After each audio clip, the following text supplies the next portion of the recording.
Hi everyone, Stacy Whiter here on behalf of Campus Mortgage with a two-part video series for Fannie Mae's Desktop Underwriter Potential Red Flag Messages. Now just a quick reminder before we get started, this video is for informational purposes only and should not be considered legal advice or used in place of Fannie Mae guidelines. Also, this video was issued on May 22nd, 2018, and the information contained in this video is subject to change without notice. So let's take a look at red flag messages that could impact your loans when running DU.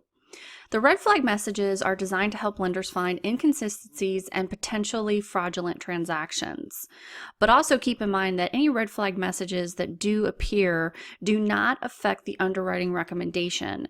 So if you receive a red flag message and you receive a refer ineligible, by removing the red flag or doing something that gets rid of the red flag doesn't mean that it's going to automatically convert to eligible. So it doesn't impact the recommendation.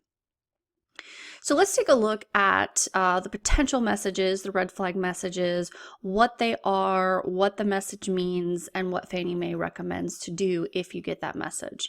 The first one is the frozen credit report. Now this is going to be more common based on a lot of the data breaches and things like that that have been happening recently. So this is the message that you may see. Based on the credit data received, a borrower has frozen their account with one of the credit repositories. No data from that repository was used in underwriting the loan case file. So if the credit was frozen, then DU did not take into account any of the accounts from that repository.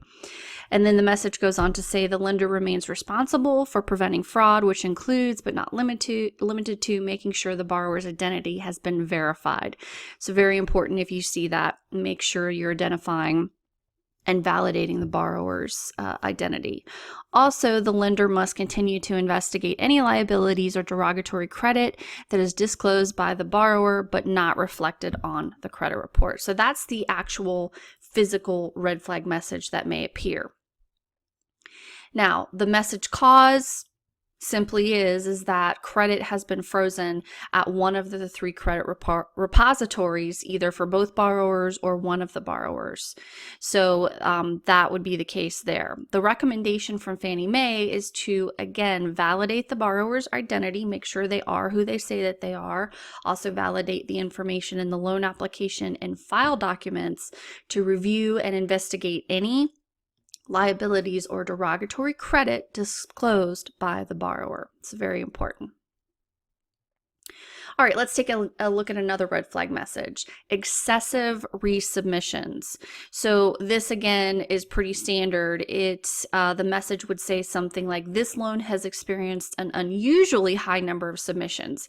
Now, Fannie Mae does not give any guidance as to what's considered an unusually high number, at least in the data that I looked at. But certainly this message is going to come up if it looks like there are a high number of resubmissions.